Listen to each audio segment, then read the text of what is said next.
The crash is cancelled. The bear crowd was looking for some weekend follow through and they didn't get it. So let's look at why the S&P is gapping into the upper Bollinger Bands, where we could see some bearish trade setups. Let's look at Crude's 8% dump, and let's look at Bitcoin and one of our new members that's absolutely crushing it at the moment. So the gaps kind of all tell the story today. Again, we pretty much closed at or near the lows on Friday.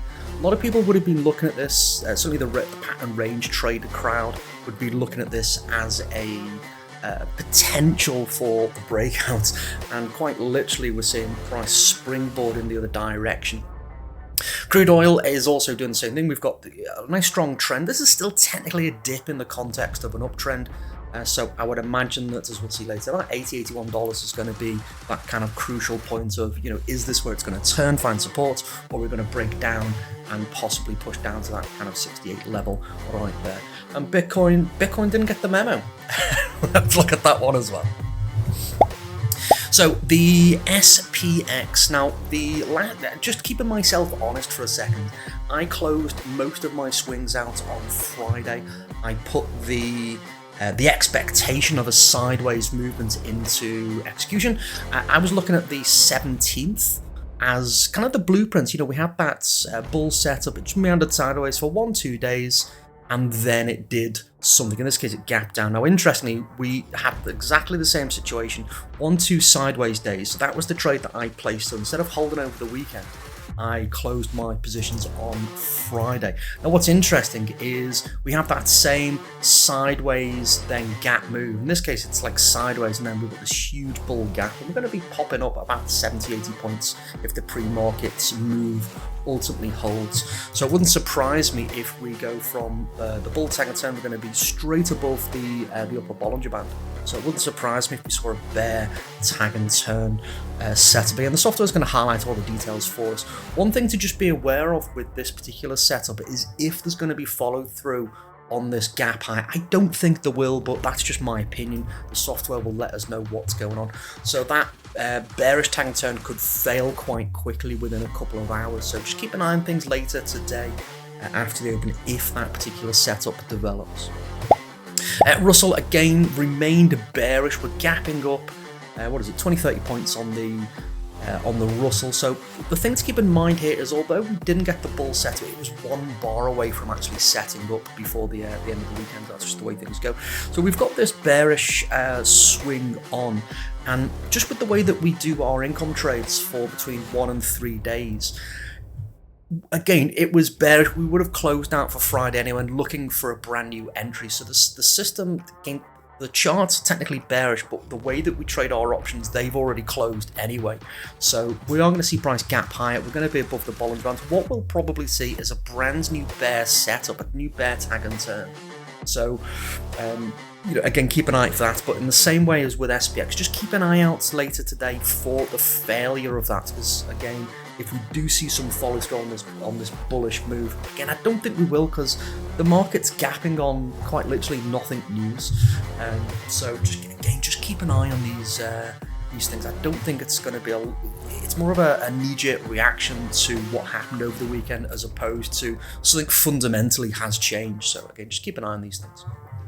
Similarly with crude oil, we've got the gap down, just coming down to that lower VWAP. One thing that is catching my attention here, we've got this black horizontal line here. We've got to go all the way back, bottom left here. That goes all the way back to the 10th of March. So we can see that 10th of March support. It acted as support in May, and then we can see that we've been pivotal. This was essentially the break back above that level on that bull flag. So 80, $50, $81 level, that could be where true support is rather than the VWAP. So we might just see price come down there, and then it's going to be a question of, okay, well, is the dip buying opportunity? Or if we break back below that level, are we going to see price push lower? And again, look at the dailies for a second, top left. Are we going to see price push all the way back down to that $65, $70 level and retest the lows? So we'll have to evaluate that along the way. For the moment, it's still bullish. I'll be looking to buy dips, and again, the last dip level, as far as I'm concerned, is going to be around about that $81 level. Again, we'll see what ultimately unfolds. Looking over at Bitcoin, Bitcoin is Still grinding sideways again. A little bit of a rally. We almost got to the lower range target. I think we'll still get there. We're just seeing price come back up, retest that entry level, the long-term descending VWAP from the daily chart there. That's what that black line is there. So I'd imagine we'll see price push down lower. Now what is interesting is this rally that we're seeing here, this V-shaped pattern. If we look at it on the daily charts, you can see we've got that V-shaped pattern. So if we do go below the apex of that V, I'm wondering if this is going to be the push down to around $58,000, $59,000, $60,000 on Bitcoin, and just fulfill that range that we've started to identify in the daily chart, that larger pattern. So we could see that unfold, which would be quite interesting as well. Again, for the moment, still bearish, still looking for a push down to 63, 60, and potentially looking for some more bearish downside. So time, as always, will tell when the entry patterns develop. A big shout out to Keith. He's been trading quite literally flying under the radar, and he posted over the weekend some amazing results in our community Slack channel. So in the last 4 weeks, 26 wins of 28 setups on the first breakout trades, 93% win rate just on breakout one.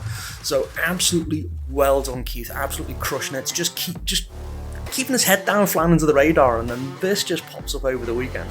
So 26 wins, 28 trades, 93% breakouts. The second breakouts, they don't happen that often. 50-50, 2 trades, not enough of a data set there. They've not set up that much in the past month, so not a big deal there. Breakout number 3.